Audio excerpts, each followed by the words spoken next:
तो आइए बच्चों देखते हैं आज हम नेक्स्ट क्लास में। सबसे पहले हम बात करते हैं वृत्त के क्षेत्रफल के बारे में।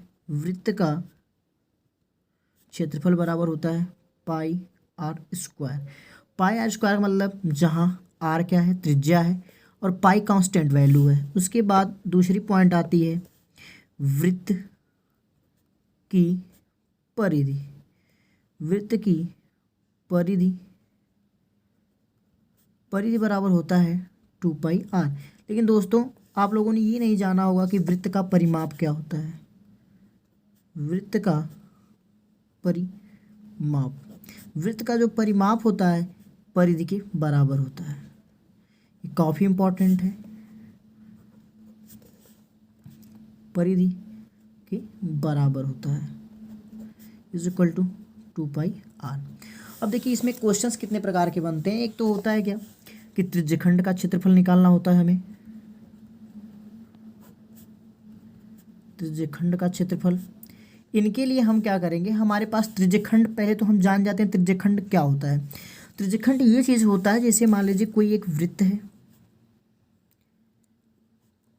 और इस वृत्त में त्रिज्या से बना हुआ भाग जो खंड होता है, खंड का मतलब भाग, टुकड़ा, और इस त्रिज्यखंड का मतलब जो त्रिज्या से घिरा हुआ भाग, यही हमारा त्रिज्यखंड कहलाता है। यानी ये वाला पार्ट, इसे हम क्या कहते हैं, त्रिज्यखंड। अब त्रिज्यखंड जब जान गए हम लोग, तो त्रिज्यखंड हमारे पास कितने प्रकार के होते हैं, 2 प्रकार के होते हैं। पहला होता है लघु, दूसरा होता है दीर्घ। अब ध्यान से देखिए, लघु का मतलब क्या होता है, छोटा। छोटा यानी छोटा त्रिज्यखंड, और दीर्घ मतलब होता है बड़ा। बड़ा त्रिज्यखंड के बारे में बात करेंगे जब हम। सदैव यहाँ बच्चों, यहाँ पे थीटा की वैल्यू दिया रहेगा, यानी कोण, कोण जिसे हम लोग थीटा से डिनोट करेंगे, इसको सदैव दिया रहेगा। अब हमें अगर दीर्घ त्रिज्यखंड की क्षेत्रफल निकालना हो तो हम पूरे, अगर सेंटर पे बात करें या केंद्र पर बने, तो किसी भी बिंदु पर टोटल 360 डिग्री का कोण बनता है।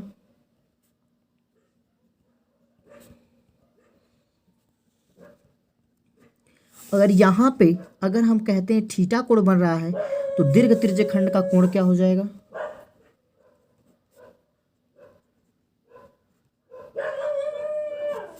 दीर्घ त्रिज्यखंड का कोण is equal to 360 minus theta होगा। अब बात करते हैं हम लोग इसके क्षेत्रफल से निकालने के बारे में। जैसे क्वेश्चन दे रखा है कि, तो देखो बच्चों, आकर हम यहाँ एग्जाम्पल के बारे में थोड़ा सा डिस्कस करेंगे। उसके बाद जो प्रैक्टिस सीट हम कराएंगे, जो एग्ज़ाम में पूछे गए हैं कई साल, उनके बारे में हम लोग सवाल को डिस्कस करेंगे, और बार बार उन्हीं क्वेश्चनों को रिपीट किया जाता है एग्ज़ाम में। तो एग्जाम्पल्स के माध्यम से हम थोड़ा सा उनको बैक में जाएंगे। तो देखो, जैसे एक क्वेश्चन दे दिया है कि कोई एक वृत्त है, इस क्वेश्चन में एग्जाम्पल है ये, और यहाँ इसका केंद्र है, यहाँ से यहाँ तक ये इसका त्रिज्यखंड बनेगा। ये अगर इसको हम आर मानते हैं, अगर ये थीटा कोण है, तो हमसे कहा गया कि त्रिज्यखंड का क्षेत्रफल क्या होगा, तो हम डायरेक्ट बताएंगे थीटा बटे 360 पाई आर स्क्वायर। ये हमारा फार्मूला भी बनता है। अब इस फार्मूले को हम क्वेश्चन के रूप में भी देख सकते हैं। अब क्वेश्चन लेते हैं, if r is equal to 7 centimetre and theta is equal to 60 degree, तो हमें त्रिज्यखंड का क्षेत्रफल बताना है। तो अब हमसे ये नहीं कंफर्म किया है कि त्रिज्यखंड लघु निकालना है या फिर दीर्घ निकालना है, लेकिन जब भी हमसे केवल त्रिज्यखंड के बारे में पूछे या लघु त्रिज्यखंड, तब हमेशा हमें थीटा बटे 360 पाई आर स्क्वायर ही निकालना रहेगा। तो थीटा की वैल्यू हमारे पास क्या है, 60 डिग्री, और टोटल डिग्री कितना बनता है, 360। पाई की वैल्यू हम रखेंगे 20/7, मल्टीप्लाइड कर देंगे, आर का मान कितना है बाबू, 7, मल्टीप्लाइड बाई 7। इस 7 से एक 7 कैंसिल हो जाएगा, 0 से 0 कैंसिल, 6 1 जा 6, 6 6 जा 36। अब देखिए और भी अगर कट सकता है तो काट कर हम छोटा कर देंगे। 2 3 6 और 11 दूनी 22, 11 7 77 बटे 3, ये आपका आंसर हो जाएगा सेंटीमीटर स्क्वायर। अगर कहीं पे यही ये दीर्घ त्रिज्य खंड के बारे में बात करें, अगर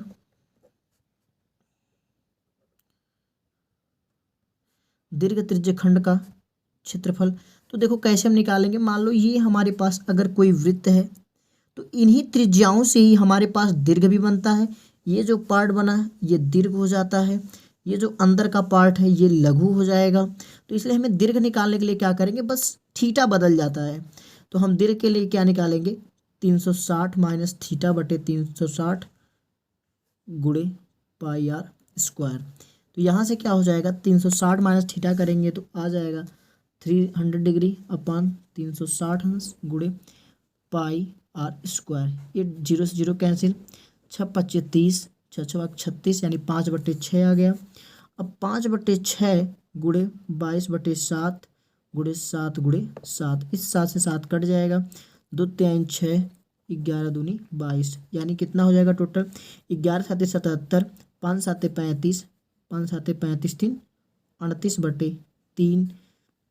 ठीक है बच्चों, तो देखो इसके आगे क्या होगा कि ये तो त्रिज्यखंड के बारे में हम लोग ज़्यादा कुछ भी जान लिए हैं। अब इसके बाद हम लोग पढ़ते हैं वृत्तखंड के बारे में।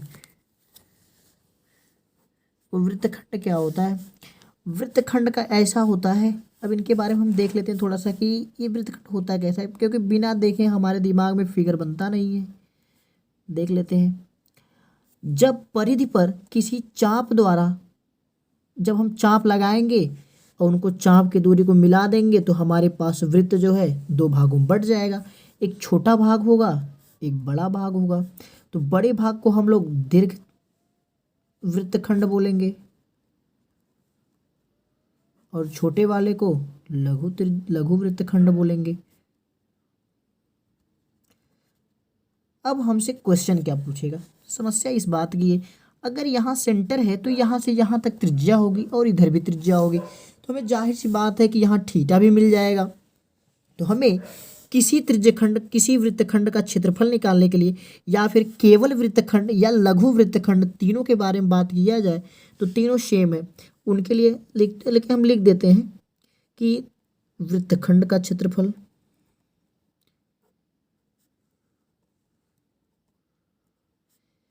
नंबर 1, नंबर 2 लघु वृत्तखंड का क्षेत्रफल,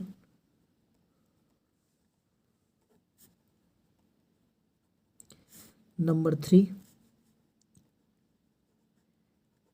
किसी वृत्तखंड का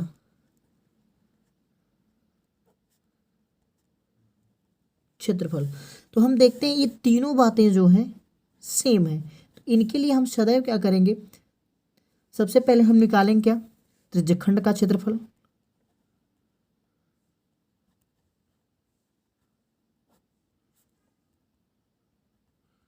minus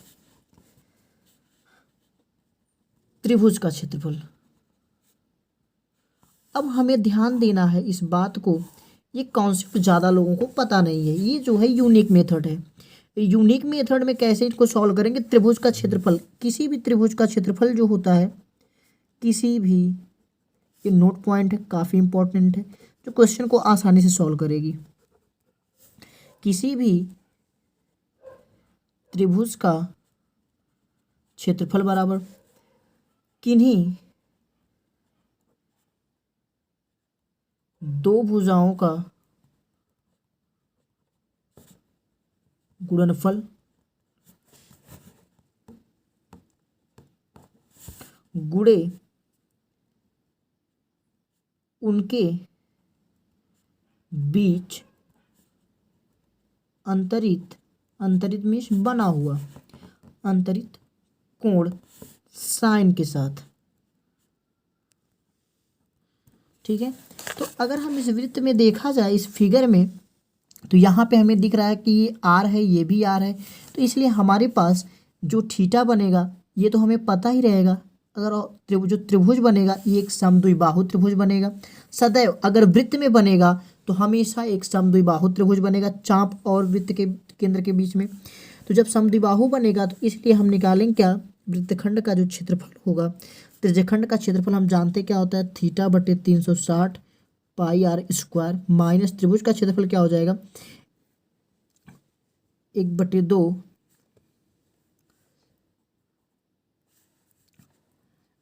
are square sine theta. ये हमारा फार्मूला बन जाएगा। अब देखो ध्यान से, हमें अगर दीर्घवृत्तखंड के बारे में बात किया जाए, किसके बारे में बच्चों, दीर्घवृत्तखंड। दीर्घवृत्तखंड के बारे में अगर बात किया जाए तो हम देखते हैं कि इस फिगर में जो दीर्घवृत्तखंड है ये कहाँ तक है, ये दीर्घवृत्तखंड यहाँ तक है।